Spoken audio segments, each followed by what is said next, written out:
Good day, everyone. On behalf of my co-researchers, Ms. Resilyn Comandante and Mr. Jerome S. Flojo, I am Marvin J.I. Maming, and allow me to present our research entitled Disaster Preparedness Among Households of Senior High School Students in Emiliano Triaterona Memorial National Integrated High School, Basis for Curricular Integration and Extension Program.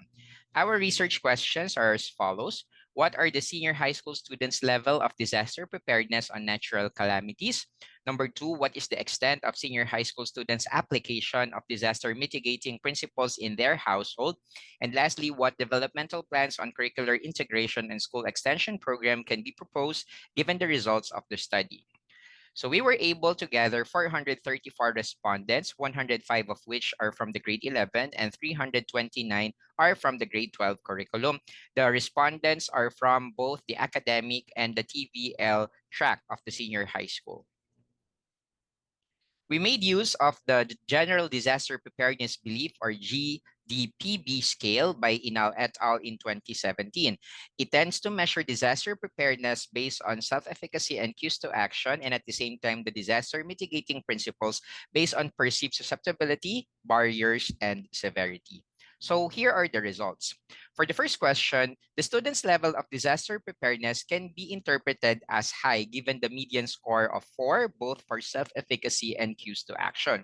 However, it should be noted of the certain uncertainties rather of the students when it comes to using a fire extinguisher, and if the students or the participants can determine a safe space either at their homes or at school during an earthquake. For the second question, the extent of senior high school students' application of disaster mitigating principles in their household is also evident.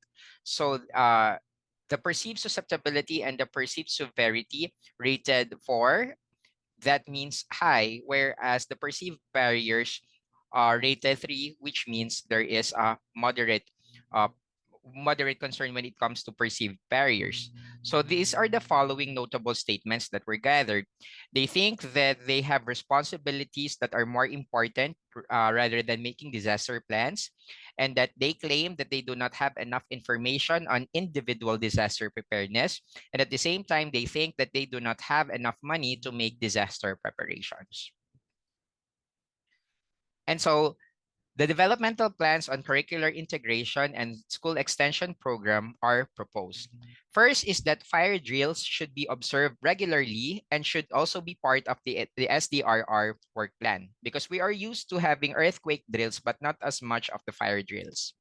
Second, the hazard mapping activity within the home, the school, and the community should also be included as a performance task in the DRRR subject, both in the grade 11 and the grade 12 curriculum. And third, information dissemination on sustainable DRR practices through either an organized symposium, workshops, signages, informations, and the like should be promoted. Again, I am Marvin J.I. Maming with my co-authors, Ms. Resilyn Comandante and Mr. Jerome G. Flojo.